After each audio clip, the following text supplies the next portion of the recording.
Hello mga kawigil!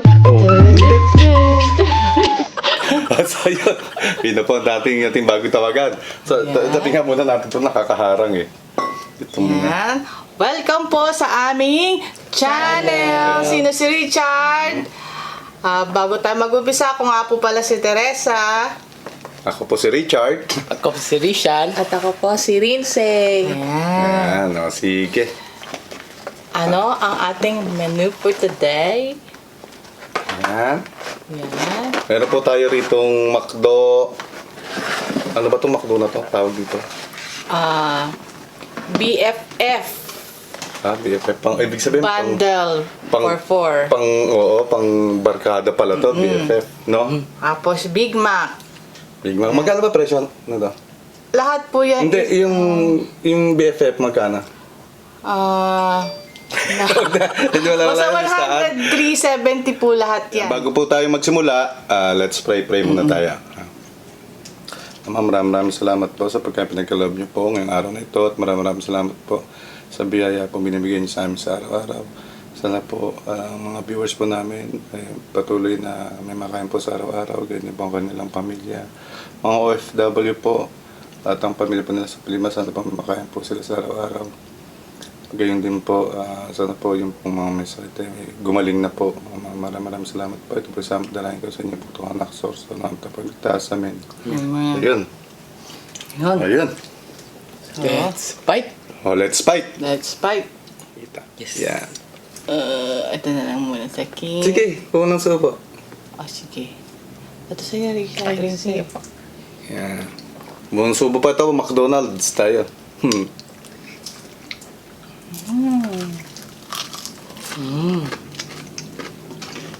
Grabe. Itong McDonald's, hanggang malutong pa rin, no? Kapuntal na. Yan. Subo. Nag-crave ang mga ba.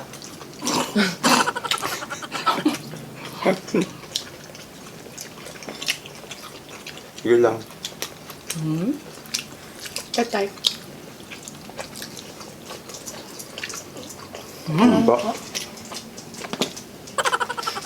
Salo-salo po ulit tayo. Kain po! Kain Ay po. po. Yun na, kain na. Asa na ba yung akin? Aray ko. Meron din po tayong kanin dito. French fries, Big Mac. Yun.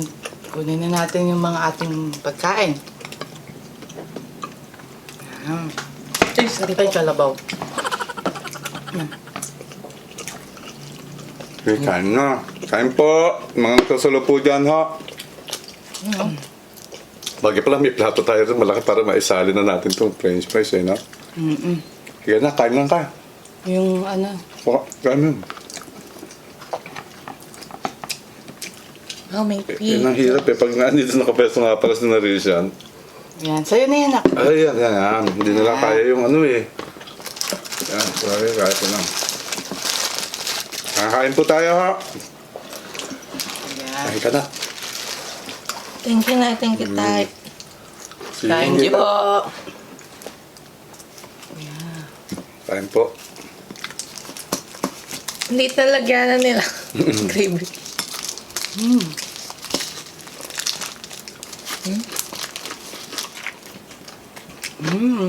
Ito kanan ko. Yun na ang puto.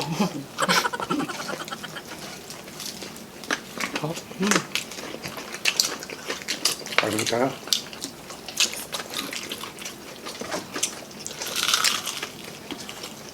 Yung kumpa.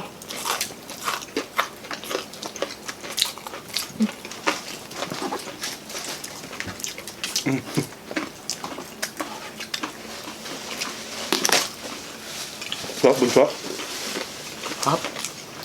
Lutong pa nga. Mm-mm.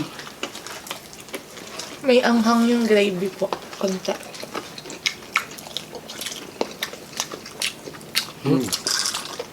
Hop.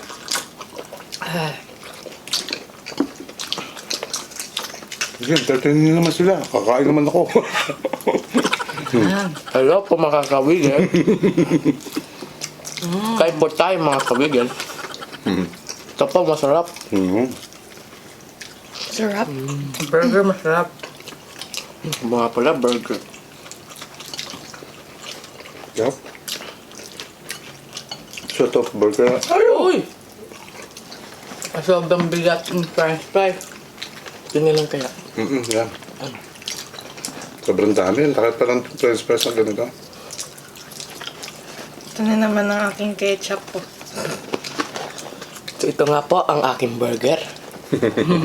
Laki. Sa mga nagsusunod dyan, kain po tayo. Mga bata nag-crave po ng burger, saka french fries, chicken. Hop. Ngayon, ikaw ngayon si tatay, ako si Rishan. Ito si nanay. Sige, intanin niyo din ang dawa. Sige po.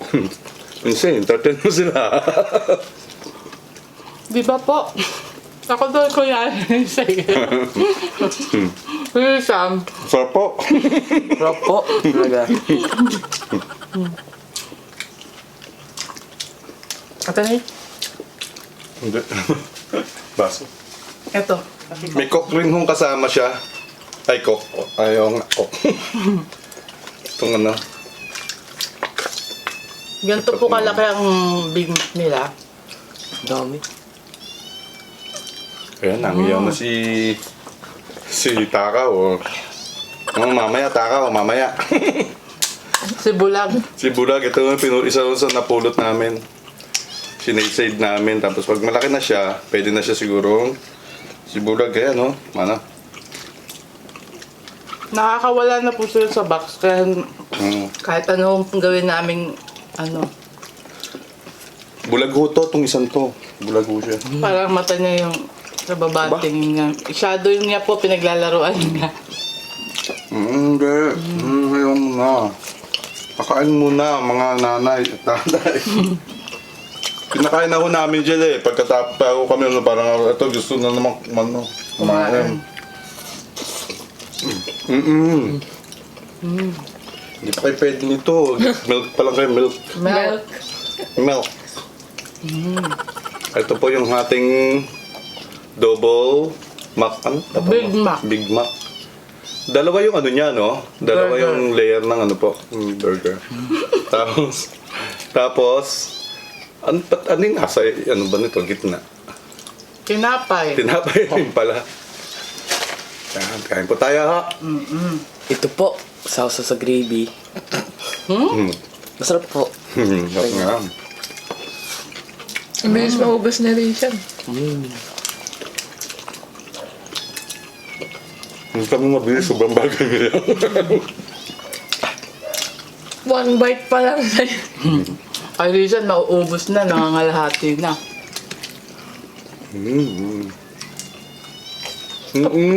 Kapag may mga po tayo, yung parang mga alaga sa bahay, parang pampawala rin ng stress po sila. Pag ako nga pag na-stress po ako sa pag-aaral, titignan ko lang yung mga pusa. Tapos parang kinukuha nila yung negative energy sa loob ng katawan ko. Napapansin ko po yan. Kapag nag-aaral siya, katulad ng isang araw, pupunta siya doon sa kahon. Tapos punta ulit siya sa lamesa. Ay, sa lamesa. Marami siya ulit. Stress ulit siya, punta ulit siya sa kahon. Ito makakain na. Wala, kumakain na. Ito, oo. Kaya po yun. Kaka-relax po talaga pag pagod ka. Katulad ko po, pag halimbawa, pag naglalaba kayo, naglilinis. Bulag kasi siya, gumakatempal siya. Lahat kinain na eh. Lahat na kinain na. May cat food din po sila. Ito lang, isang to, nakain ko talaga ng cat food din. Tapos milk pa lang ko dapat sa kanila eh. Ayaw niya. Ayaw niya ng Ayaw mo tinapay lang, gusto mo may burger. Social?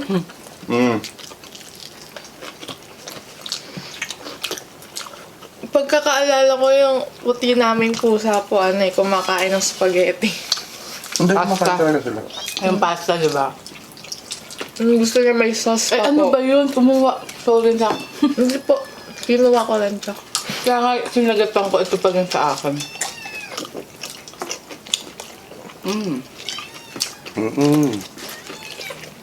Kapasensya na po kayo, tsaka na maingay ho yan dyan sa audio. Naririnig. Yan. Kapwede na kung eh. Ayun po, pwede sa kanya. Ayaw naman yan, ano? Mahulog daw siya. Ito po siya, oh. Hi! Buli-buli yung mata niya, bulag ko siya, nasa taas ho yung itim. Pag ano, nakatirik, no? Yung isa tahimik lang. Mamaya sasampa na rin niya. Dalawa ko sila magkapatid, sinaib namin dyan sa daan. Tumahimik. Ayun.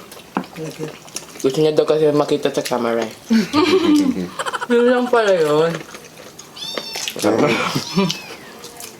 Hindi na. Hindi na ko na papansinin. Tama. One chicken down.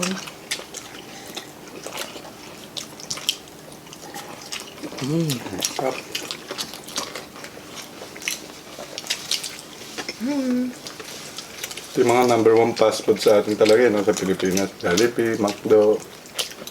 Pero kaganda dito, itong presyo ng McDo at Jollibee, masyadong competitive sila, no? Naglalaban talaga sila. Alas kung mapapansin nyo, kapag may Jollibee do, may McDo sa tabi o sa tapat. As in, sinasadya po nila yun.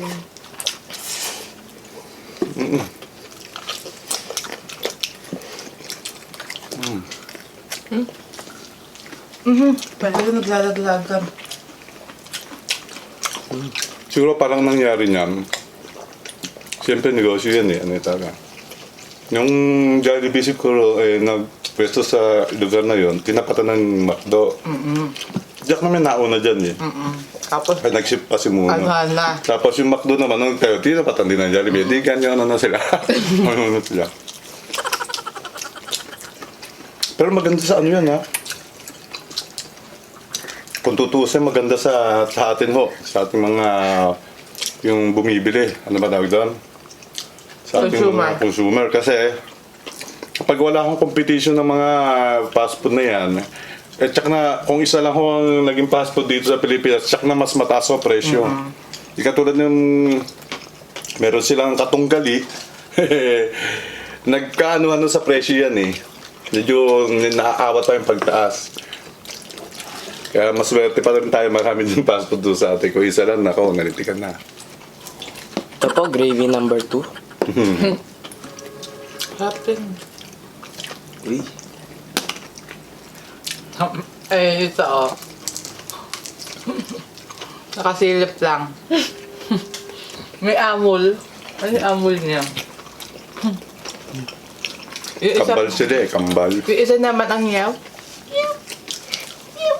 Parang daga. Dati Ano? ang susungit nito. Nung kinuha namin sa daan, halos gano'n na. Ngayon, nasanay na sa tao. Gusto naman laging ang kukulit. Lapit talaga. Lapit sila ng lapit. Ganun ho kami kapag meron po kaming pusa na nakita sa daan, na tingin namin na hindi ho mabubuhay kasi yung mga baby pa talaga. Kinukuha na lang ho namin. Kahit pa paano nakakasave po tayo ng buhay. Tapos pag malaki na ho sila, okay na. Tsaka namin ho papakawalan sa labas dyan sa aming ano tawag dyan sa ano natin? Terrace po. Tapos para may pagkakataon po silang yung gumalaw. Tapos pag nagugutom sila, pupunta lang ulit sila dyan at babahugan lang ho namin ng Cat cat food. food. Babahugan? Excuse po. Bibigyan ng pagkaan. Okay, feed. Ang lalim. Ay. Mas kumahin mo.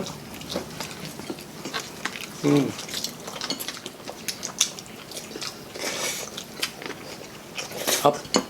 Gano'n makakain ng kanin na sa daming to. Big Mac, patong. Oh my God. Price na Nakain ko na yung kanin. Ay, hindi.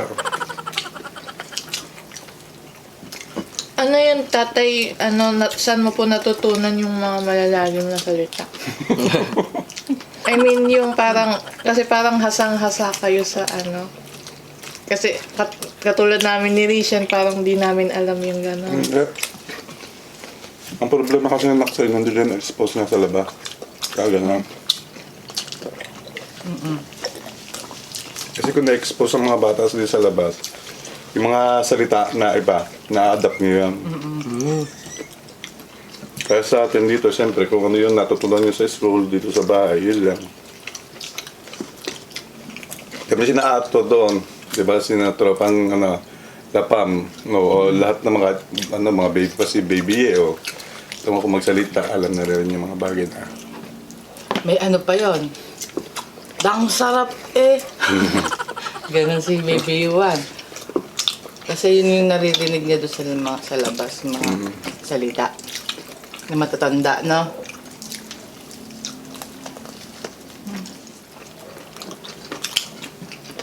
Kasi siyempre, ganyan din yan eh, kapag bata ka, kung expose ka sa mga matatanda sa labas, marinig mo yung mga salitang yung mga malalalim, di ba? Tapos, ang mangyayari, kasi mo tatanong mo kung ano ibig sabihin na malalaman mo ngayon. Tsaka di ba ikaw, more on ang gusto mong kakwentuhan noon? Mga Kahit naman lang. matatanda. Yung, kumbaga nung kabataan mo, mas gusto mong kausap ang mga matatanda. Mas nabiwili kang kausapin. Kasi kahit may mga- mga kwentong mga ano yan, yung mga kanilang buhay-buhay noon. Mga naranasan nila. Ano pa lang ako na, elementary pa lang ako, gano'n, may bangkuan ho sa amin eh. Lahat ng matatanda, doon ho lagi mga nakaupo ho yun. Tapos so, kapag may mga matatanda na nandoon, gusto ko lagi nakaupo rin doon. Tapos pinapakinggan ko lang ho yung kwentuhan nila. Pero hindi po ako nasingit sa kwentuhan. Kapakinggan ko lagi ho kasi sila nagkukwento ng mga naranasan nila, ng mga panahon ng giyera. Yun. Naano ko yun.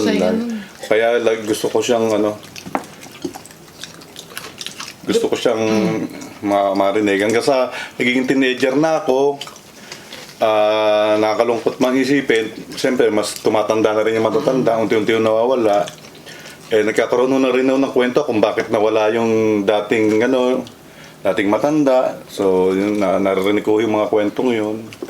Kaya medyo don't know by experience ko doon sa mga naririnig ko, mga unting mas nag-matured po. Ang pag matatanda ko yung laging kausap. Tsaka meron kang experience ba o kwento mo lang sa akin yung may narinig na eroplano ba?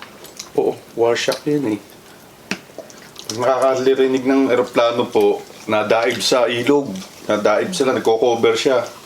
Yun yung nung parang nag-uuli-ulian na Trauma, siya. parang Trauma.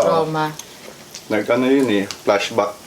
Yun ganun ang nagiging sakit talaga ng mga Matatanda na. ng mga naging sundalo ng araw. Panahon ng hapon, yung warshock. Tapos yung flashback. Madating po sa kanila. Halos ganun po lahat yung matatanda sa amin ang nangyari. Yung iba, hindi napipigilan, nag-ano na sila. Yun dahil nga daw sa warshock. Kaya yun, unti-unti rin nasasaksiyan ko yung pagkawala na naubos yung matatanda sa amin. Hanggang sa yung nakaupo doon sa bangko, paunti na ng paunti.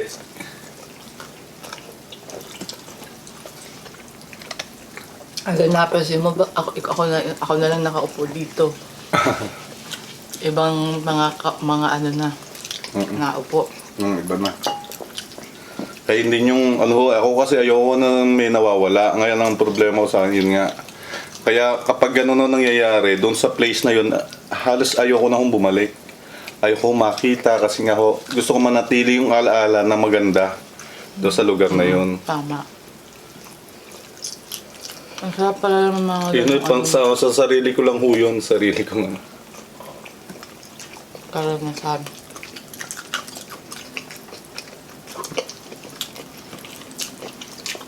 Masarap yung yung isang lugar ka lang na kinalakihan, no? Kasi halos kilala mo yung mga tao. Ganun talaga. Ako kasi hindi, lipat-lipat eh. Supposed to be ganun naman dapat talaga. Kung may sarili lang.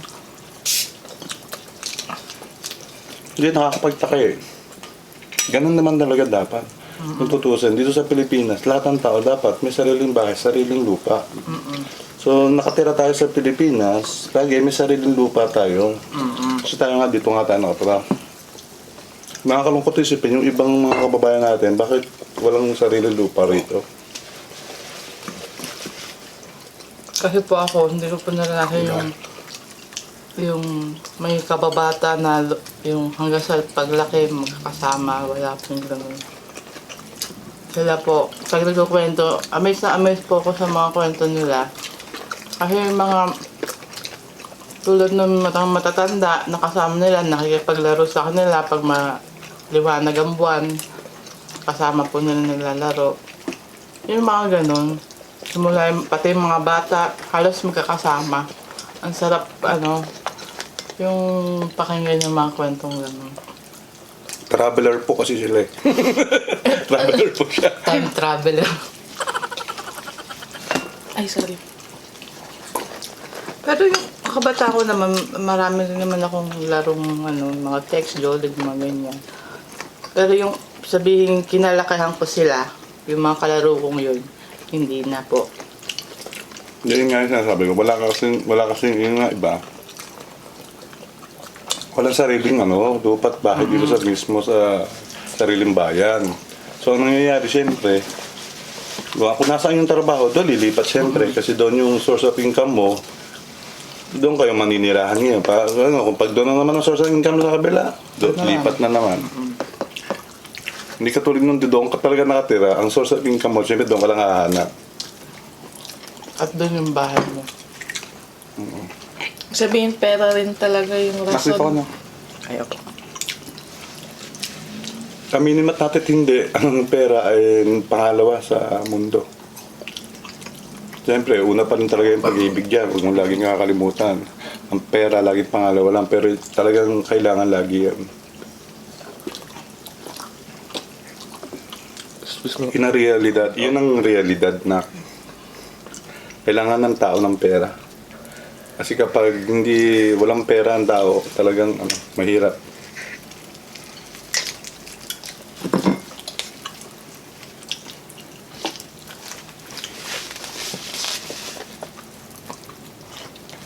Pabos ko na yung price. Kaya kayo, hanggat bata pa, magsipag kayo. Para yung mga anak-anak nyo, hindi nakakaawa pagdating ng panahon. Fishan, masipag. Kailangan natin magsipag. Kasi tandaan natin lahat to. Kung ano ho sila noon, ganito ho tayo ngayon. Yun nga yung sinasabi ko na kung ang mga lolo-lolo natin naging masipag, meron ho tayong bahay at lupa. Kasi pinamamana yun eh.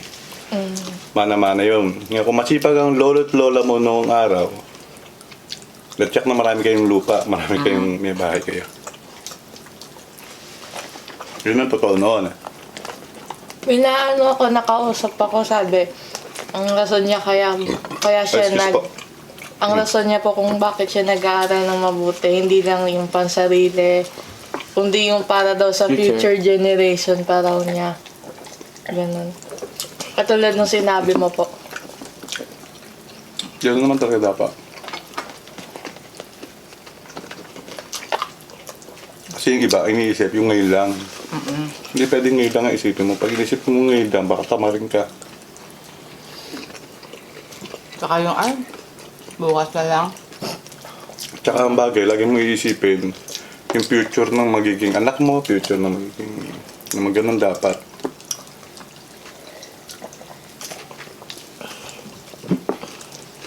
Ahead na. Advanced. Ito hindi ko naman sinasabi na ganun dapat gawin nila. Ito sa akin ho. Para sa amin na ako, yung thinking ko ho kasi ganun. So siyempre, iba pa naman ho tayo ng diskarte, ng thinking ho sana. So na isa-search ko sa inyo, yung sa akin lang ho yun, sa amin ho. Sulit na rin. Ba't ba ang dami kong chicken? May chicken, gusto mo pa rin sa'yo? Okay na pa. Kasi may chicken pa ulit ako, binigyan ni nanay. Bunso, wag ka tumingin.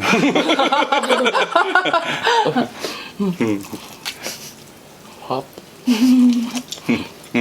Pwede na. Maubos ko na yung ano, Big Mac. So, habang kumakain po sila, ay magsha-shoutout time! Shout Shout out! Shout out po!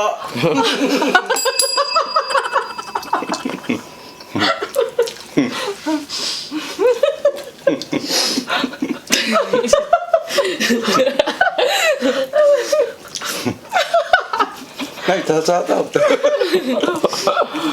Ako po muna magsha-shoutout habang kumakain po si nanay. Ay, bago po ang lahat, please comment down below yung hashtag sino si Richard at yung pangalan po na gusto nyo ma-shoutout para maisama po kayo sa listahan namin. Yes. Ay. Okay. Shout out Lance Andre Gonzalez de la Puerta Pegarido. Shout out Pegarido family at sa mga anak niya sa Cebu and Mindanao, Molabe, Sambo. Hello po. Hello po. Maria Hernandez, shout out kay Papa Razel, Kuya Vinchel, Kuya Zedric, and Arbunso Sophie from Mama Angie. Hello po. Oh. Jayzin Gaming, maraming salamat po sa magandang komento niyo po. Thank you po. Den Canaling, shout out Sachi, my only daughter, and Janice Miranda, my friend. Hello po. Alia Jane Carbilon, Rosalyn Sabado Carbilon, Rodessa Bajos. Shout out sa baby niya. Hello po. Pangalan nak, hindi ko siya mabasa. Mershraid Baho Thank you. from Iligan City. Hello po. Genevieve Tancol, hello po. KBT Brothers, belated happy birthday kay Kurt Sentero nung December 7. Happy birthday po. Birthday. Sherwin Dairit, shout out Marilyn Balmoria, Hello po. Jubail Tapasaw from Dubai. Shout out, I love her. Shout out first Marian Mahayag and si Captain Wick. Ito yung mga nauna. Yung mga pagbukas pa lang ng notification, nanonood na. Sila Marian Mahayag, Hello po. si Captain Wick, Anton Lindog, CJ Story. Sila po yung mga una pong Yung wala pa tayong thumbnail nandun na. Oo. Yung nakalagay first. Yan. Sila po yun. Hello po, J. Paul Luansing, Najma Vlogs, Maia Jamila Beltran, Kate Caleja, Hello po. Chanel Sue Passion, Erwin Soriano, shout out sa asawa niya, si Marvin Salvatierra, ingat ka palagi, mahal na mahal ka niya. Lolita Macalindon, Heria Bitangkol, Jinky Rigor, shout out Baby Skyler Andy Alamas, DS Vlog, hello po. Hello po. Bigilda or Bihilda Alacar, shout out sa asawa niyan. Alex Alacar, Berry Dumapi, shout out Madonna Valdez. Hello po. Hello po. Rick O'Connor, thank you so much po sa mga comment nyo po. Socrates Cardeno and Hello po. Patrick James Magno Asa. Hello po. Big Viv. Yan po. Yan. Natapos na naman po yung isang masarap na mukbang po natin. Maraming salamat po sa muli sa pagsalo nyo po. Maraming salamat sa Diyos. Maraming salamat sa nanay. Sa pagkain na nanda mo na. Maraming salamat po guys. So, mababa na ulit yung video. Kaya alam na po guys. So, mga kawigil. Alam na po mga kawigil. Kaya, bigla na lang mawala. Kung nagustuhan niyo po ang mukbang namin, please subscribe at turn on notification bell para ma-notify kayo every mag-upload kami ng bagong video.